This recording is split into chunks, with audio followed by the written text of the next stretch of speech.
এই বাংলাদেশে আবারও হত্যা হবে, যে বাংলাদেশে আবারও ককটেল মারবে, আবারও বোমা মারবে, এমনকি জনাব তারেক রহমান ওনাকেও হত্যার হুমকি দেয়। আপনারা কল্পনা করতে পারেন এই দেশ কোন জায়গায় এসেছে? একজন মানুষ ঠিকঠাক রাস্তায় চলবে সেই গ্যারান্টি, সেই নিরাপত্তা মানুষের নাই। এমন একটা করুণ অবস্থায় আমরা পড়েছি। এর সবচাইতে বড় দোষী হলো সেই ভারতের উগ্রবাদীরা। আমরা ভারতের শত্রু নয়, আমরা চাই ভারতের সাথে আমাদের বন্ধুত্ব সম্পর্ক থাকুক, কিন্তু ভারতের সাথে আমাদের সম্পর্ক তখনই নষ্ট হয় ভারত যখন আমার দেশে একজন হিন্দু যখন শেষ হয়ে গেল, তাকে শেষ করে দেওয়া হলো। আমরাও বলেছি অন্যায়ভাবে তাকে হত্যা করলে বিচার মুসলমানদেরকে করতে হবে, কিন্তু সেই ভারতে যখন জুয়েলকে হত্যা করা হলো, সেই ভারতে যখন দিনের পর দিন মুসলমানদের উপর নির্যাতন করে জয় শ্রীরাম, আর যখন মুসলমানদেরকে গরুর গোবর জোর করে খাওয়ানো হচ্ছে, এমন অবস্থায় মুসলমানদেরকে দিনের পর দিন হত্যা করা হচ্ছে, এরপরও সেখানে কোনো হিন্দুর বিচার ঠিকঠাক হচ্ছে না। তাহলে আমাদেরকে এই মুসলমানদের শত্রু হয়ে এই ভারত প্রমাণ করতে চায় যে মুসলমানদের সাথে আমরা সম্পর্ক রাখতে চাই না, ভারতের সাথে আমরা দুশমনী রাখতে চাই না, বরং যারা উগ্রবাদী, যারা কেবলমাত্র নিজের স্বার্থে কথা বলে, আসলে তারা দেশের পক্ষে নয়। আগে এক সময় হাসিনা ছিল বলে দেশের পক্ষে কিছুটা কাজ করছে, এখন হাসিনা নাই, এখন দেশের বিরুদ্ধে করে শুরু করছে। এই শহীদ উসমান হাদি রাহমাতুল্লাহ আলাইহিকে শহীদ করার প্রথম দায় হলো ভারতের। সেই জন্য এই ভারতের সাথে আমাদের বন্ধুত্ব পূর্ণ আচরণ তখন হবে যখন তারা আমাদেরকে সম্মানের সাথে দেখবে এবং আমাদের আল্লাহ রাসূল এবং কোরআন নিয়ে কটূক্তি ছেড়ে দিবে। যতক্ষণ পর্যন্ত আল্লাহ রাসূল এবং কোরআন নিয়ে কটূক্তি করবে, খোদা কি কসম, এই ভারতের সাথে আমাদের সম্পর্ক ঠিক হবে না, হতে পারে না। ঠিক না ঠিক? কোরআন নিয়ে এমন কথা যারা বলে যে কোরআনে কি শয়তান লিখছে, নাউজুবিল্লাহ বলেন। চিন্তা করতে পারেন, তার মানে আল্লাহর শয়তান বানিয়ে দিচ্ছে। আল্লাহর কি বানিয়ে দিচ্ছে? নাউজুবিল্লাহ। কত বড় গাদ্দার, কত বড় দুশমন, কত বড় জাহেল, কত বড় জালেম, কত বড় অপদার্থ, কত বড় বেকুফ, কত নিকৃষ্ট। তার চেয়ে নিকৃষ্ট আর কে হতে পারে যে আল্লাহর শয়তান বলে গালি দেয়? নাউজুবিল্লাহ। এগুলো বরদাস্ত হয় কিভাবে? আমার ভাইরা, আমার বাবাজিরা, এই জন্যে এই প্রতিবাদ আমাদেরকেও করতে হবে। তাদেরটা হলে তারা যখন প্রতিবাদ করে, আমাদের বেলা আমাদেরকে প্রতিবাদ করতে হবে। আমার ভাইরা, আমার বাবাজিরা, কোরআন, আল্লাহ বলেন ইন্না নাহনু নাযালনা যিকরা, আমি আল্লাহ কোরআন নাজিল করেছি, কিন্তু এখানে কোরআন শব্দ নাই। আপনারা কি আলোচনা বুঝতেছেন? যদিও টাইমটা অনেক লম্বা হয়ে যাচ্ছে, কিন্তু আর আধা ঘন্টার সময় আমি আপনাদের কাছ থেকে চেয়ে নিতে চাই। কষ্ট হচ্ছে আপনাদের? একটু হাত উঠানো দেখি একটু সবাই। লিল্লাহি তাকবীর, লিল্লাহি তাকবীর। কোরআন সুন্নাহ যেখানে, কোরআন আছে যেখানে, নারায়ে তাকবীর। হাত নামান, আল্লাহ কবুল করেন, সরে বলেন আমিন। আসুন আমরা সামনের দিকে যাই।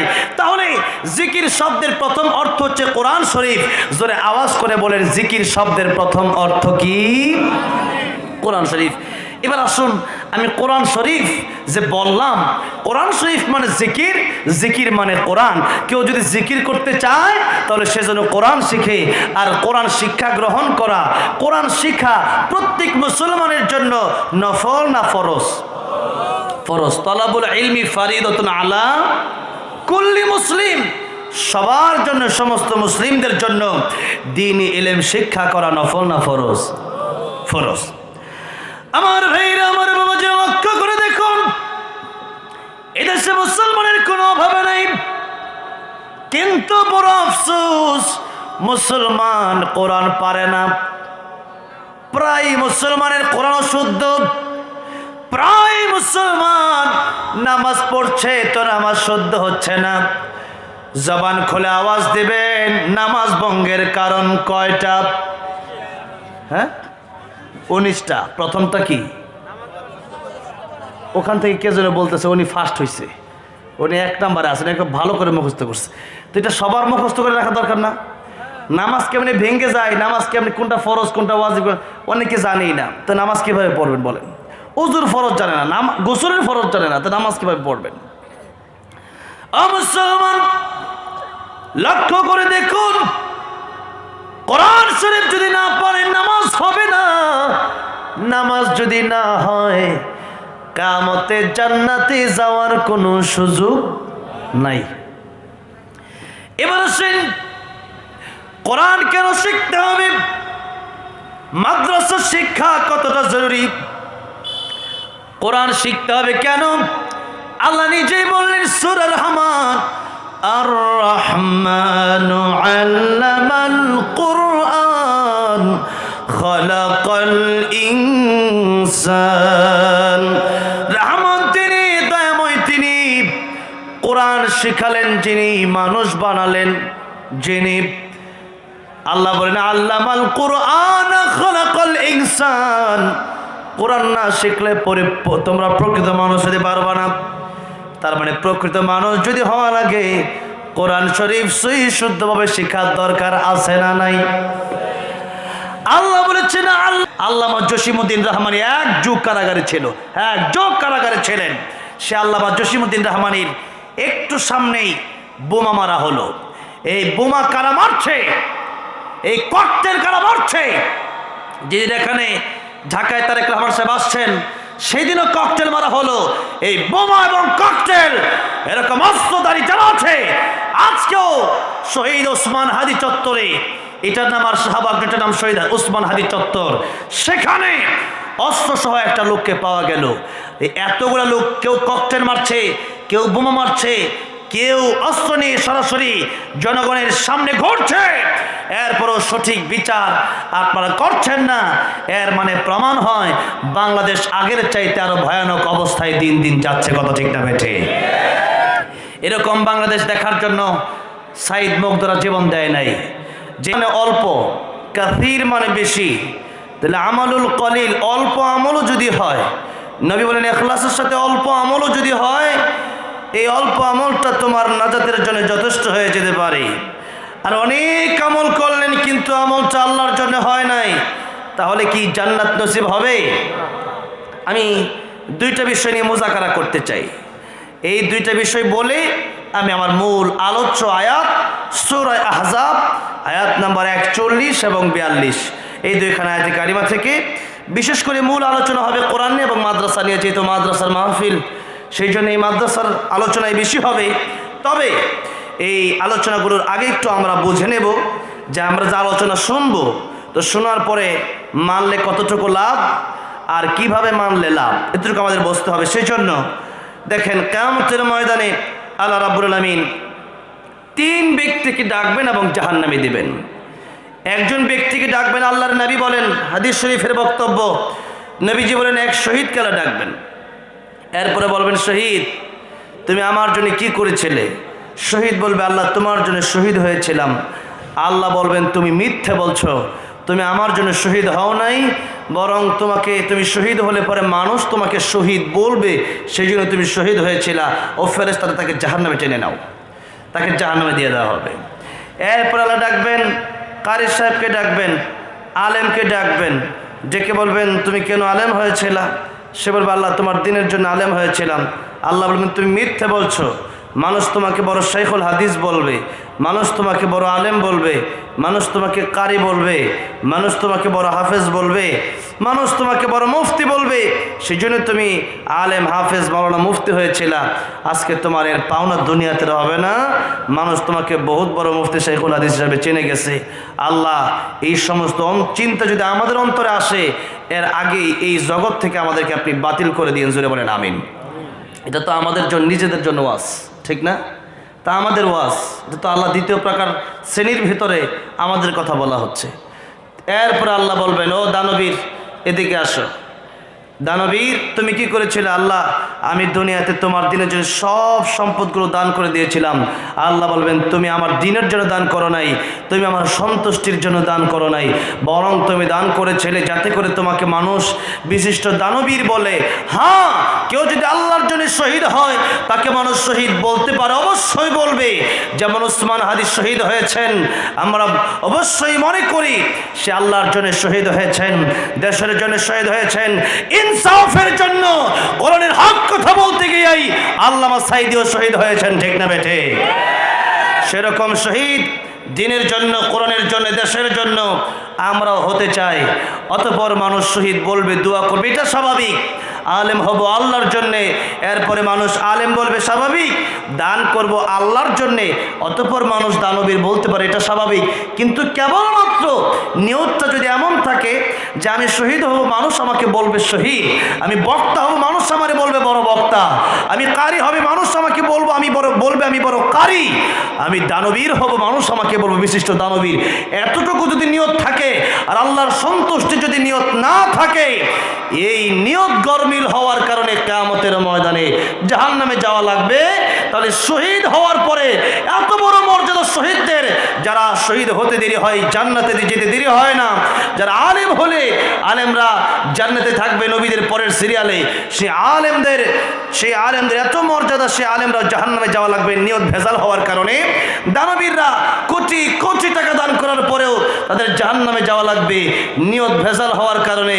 সুতরাং আলোচনা শুনতে বসেছেন, নিয়ত যদি ভেজাল থাকে, আমলের ভিতরে নিয়ত যদি ভেজাল থাকে, তাহলে এই আমল দিয়া কোনো লাভ আখেরাতে হবে না।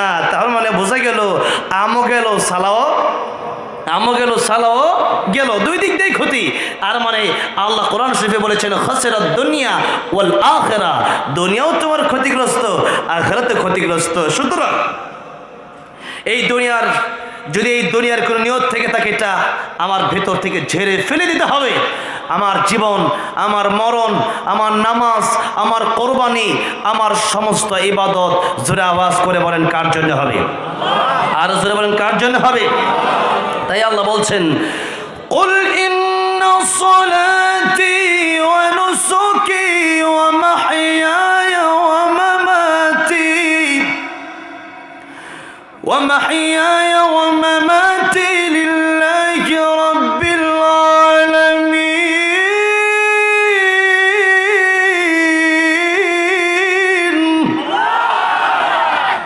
আল্লাহ বলছেন, বান্দারা তোমরা বলো, নিশ্চয়ই আমার নামাজ, আমার কোরবানি, আমার জীবন, আমার মরণ সব আল্লাহর জন্য। আবার নবী হাদিস শরীফের ভিতরে বলছেন, মানে হাব্বা লিল্লাহ ও আবগাদা লিল্লাহ ও আ'তা লিল্লাহ ও মানা লিল্লাহি ফাকাদ ইসতাকবালাল ঈমান। ও দুনিয়ার মানুষেরা, তোমরা যদি কাউকে ভালোবাসো তো আল্লাহর জন্য ভালোবাসো, কাউকে যদি ঘৃণা করো তো আল্লাহর জন্য ঘৃণা করো। আমাকে এই যে আপনারা এত ভালোবাসলেন, এখানে দাওয়াত দিলেন, এই যে আইনা আমার ভাই যার বাড়িতে খাবার খাইলাম, আমরা নামটা কি? মানিক ভাই। আল্লাহ, এই লোক এত আয়োজন করছে, ও গরু, খাসি, দেশি মুরগি, আইর মাছ, পাবদা মাছ, কত রঙের, আপনার নামই তো সব জানি না, এত আয়োজন করে ফেলছে।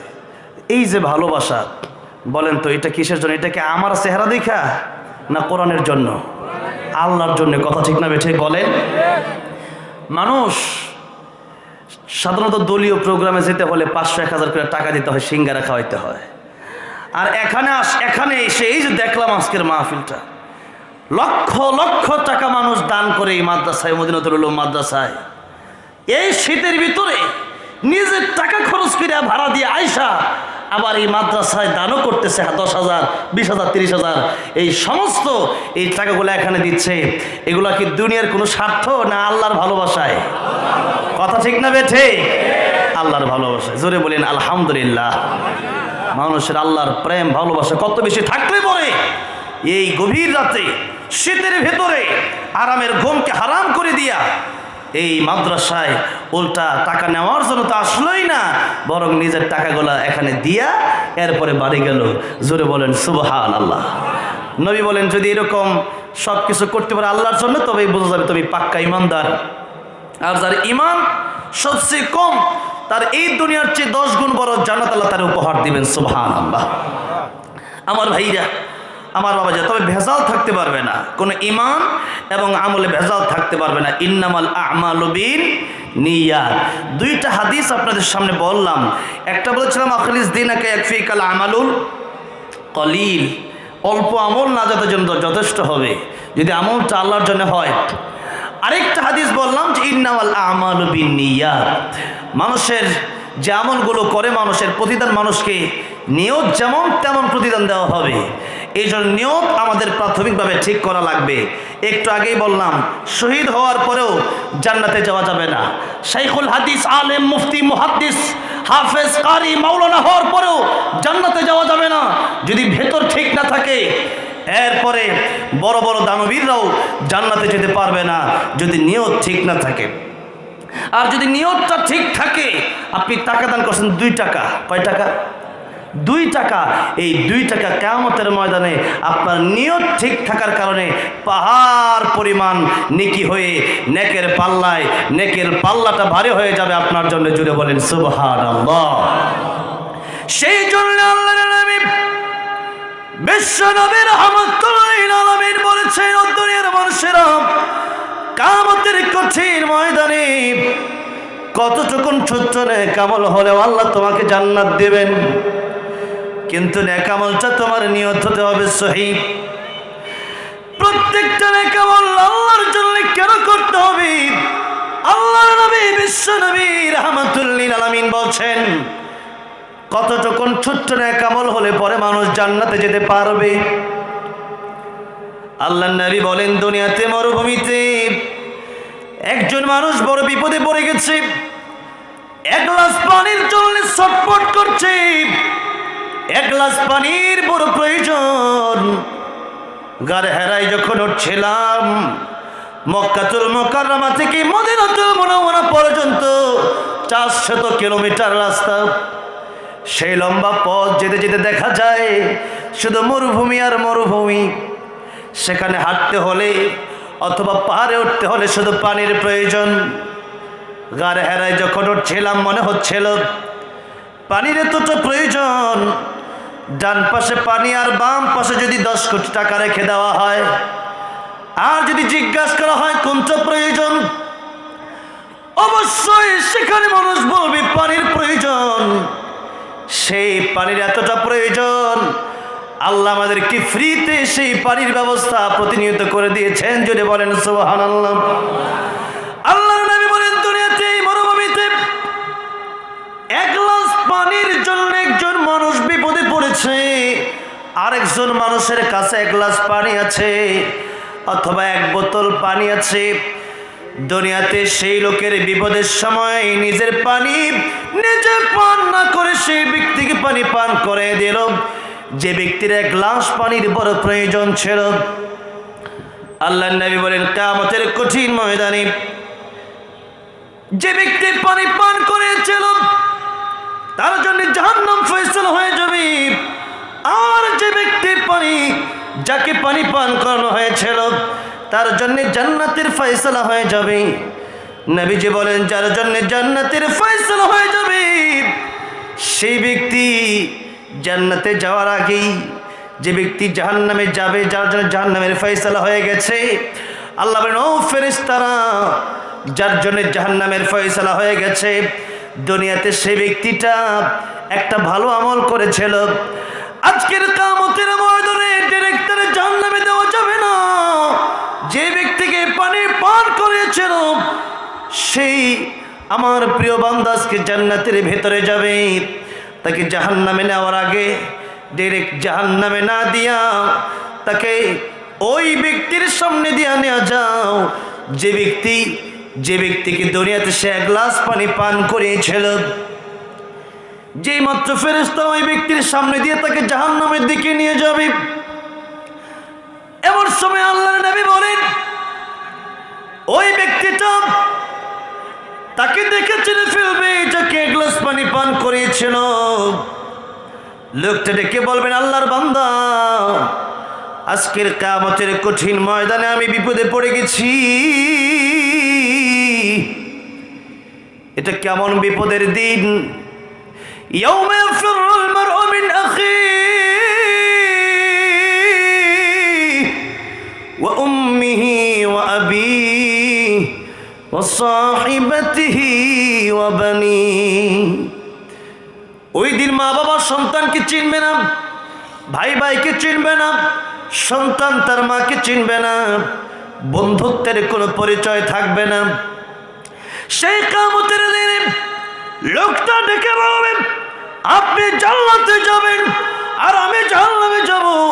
দুনিয়াতে আপনাকে বড় বিপদের সময় আমি আপনাকে একটা উপকার করেছিলাম, পানির জন্য মরুভূমিতে ছটফট করছিলেন। ওই বিপদের সময় আমার নিজের কাছে এক গ্লাস পানি ছিল, এক বোতল পানি ছিল। সে এক বোতল পানি নিজে পান না করে আপনাকে পান করিয়েছিলাম। আজকের কিয়ামতের কঠিন ময়দানে আল্লাহ রাব্বুল আলামিনের কাছে কি আপনি একটু আমার ব্যাপারে সুপারিশ করতে পারেন না? আপনি কি আল্লাহর কাছে একটু বলতে পারেন না? আল্লাহর নিয়ম হলো আল্লাহ রাব্বুল আলামিন যদি কাউকে একবার জান্নাতের টিকিট দিয়ে দেন, ডান হাতে আমলনামা দিয়ে দেন, তার কাছ থেকে আর কোনোদিন জান্নাতের বুকিং বাতিল করবেন না, জাহান্নামের টিকিট তার কাছ থেকে কোনোদিন আল্লাহ ক্যান্সেল করবেন না। লোকটা ডেকে বলবেন, আল্লাহর বান্দা, আজকের কিয়ামতের ময়দানে তুমি কি আল্লাহর কাছে আমার জন্য একটু সুপারিশ করতে পারো না? লোকটা বলবেন, হ্যাঁ, দুনিয়াতে বড় বিপদের সময় তুমি আমাকে সাহায্য করেছিলে, আজকের কিয়ামতের ময়দানে আমি কি তোমার জন্য একটু আল্লাহর কাছে বলতে পারি না? অবশ্যই পারবো। লোকটা রেখে বলবেন, আল্লাহ রাব্বুল আলামিন, আজকের কিয়ামতের ময়দানে লোকটা বড় বিপদে পড়ে গেছে। আয় আল্লাহ, দুনিয়াতে আমার বিপদের সময় আমার পানি পান করিয়েছিল, আয় আল্লাহ, আজকে লোকটা বড় বিপদে পড়ে গেছে, তুমি কি পারো না তারে মাফ করে দিতে? এমনি আল্লাহ ডেকে বলবেন, বান্দারে, আমি আল্লাহ রাব্বুল আলামিন ছোট্ট ছোট্ট ওসিলা দেখে দেখে, ছোট্ট ছোট্ট আমল দেখে দেখে আমার এক একজন গুনাহগার বান্দাদেরকে আমি আল্লাহ মাফ করে দিব রে বান্দা। ও বান্দারে, আজকের কিয়ামতের কঠিন ময়দানে এই লোকটার জন্য জাহান্নাম যদিও ফয়সালা হয়ে গেছে, জান্নাতের আশ্বাসে যদিও জান্নাত তার জন্য যদিও প্রাথমিকভাবে নসিব হয় নাই, কিন্তু আমি তোমার সামনে তাকে জন্য আনলাম, কারণ হচ্ছে তোমার কাছে আসতে তার ওই দুনিয়ার আমলটার কথা মনে হয়ে যাবে। আর দুনিয়াতে তোমাকে এক গ্লাস পানি পান করিয়েছিল, এতটুকু ছোট্ট নেক আমল আমি আল্লাহর কাছে এত বড় পছন্দ হয়েছিল, যেই ছোট্ট আমলটা আমি আল্লাহকে সন্তুষ্ট করার জন্য সে করেছিল, দুনিয়ার কোনো স্বার্থ ছিল না। তোমার বিপদের সময় তার যদি এত দয়া মায়া লাগলো, তোমার জন্য এক গ্লাস পানি সে বিলাই দিতে পারলো, নিজে পান না করে তোমাকে এক গ্লাস পানি পান করে দিল রে বান্দা। আজকের কিয়ামতের ময়দানে আমি আল্লাহর দয়া দুনিয়ার সমস্ত মানুষের চাইতে, দুনিয়ার সমস্ত মাখলুকাতের চাইতে কোটি কোটি গুণ বেশি রে বান্দা। যারে বান্দা আজকের কিয়ামতের ময়দানে তোরে যে এক গ্লাস পানি পান করেছিল, ওই ছোট্ট আমলটাকে ওসিলা করে আজকে তোর সাথে এই ব্যক্তিটাকেও আমি আল্লাহ রাব্বুল আমিন জান্নাতের মেহমান বানিয়ে দিলাম। আল্লাহু আকবার। তাহলে ছোট্ট নেক আমলের কারণে কিয়ামতের ময়দানে আল্লাহ রাব্বুল আমিন বান্দাদেরকে মাফ করে দিবেন। একটা আমল যথেষ্ট, ওই আমলটার জন্য আল্লাহ মাফ করে দিবেন। আবার জাহান্নামে যাওয়ার জন্যে একটা লোক দেখানো আমলই যথেষ্ট, একটা কবিরা গুনাহই যথেষ্ট। সেই জন্যে আল্লাহর নবী বিশ্বনবী রাহমাতুল্লিল আলামিন একদিন তিনি গুরুস্থানের পাশে দিয়ে হাঁটছেন, দেখলেন দুইটা কবর। আল্লাহর নবী বিশ্বনবী রাহমাতুল্লিল আলামিন বলেন, সাহাবীরা রে, এখানে দুইটা কবর আযাব হচ্ছে। একটা কবর আযাব হচ্ছে একটা মাত্র কবিরা গুনাহ তার, ওই কবিরা গুনাহটা হচ্ছে পেশাব থেকে সে বাঁচে নাই, অপবিত্র থাকতো, পবিত্র থাকতো না। মুহাদ্দিসিনে কেরাম করে কয়েকটা ব্যাখ্যা করেছেন। এক নম্বরে লোকটা হয়তো রাখাল ছিল, দুই নম্বরে আমরা যখন অনেক সময় রাস্তাঘাটে পেশাব করতে বসে যাই, উঁচা জমিনে পেশাব করলে পরে পেশাব অনেক সময়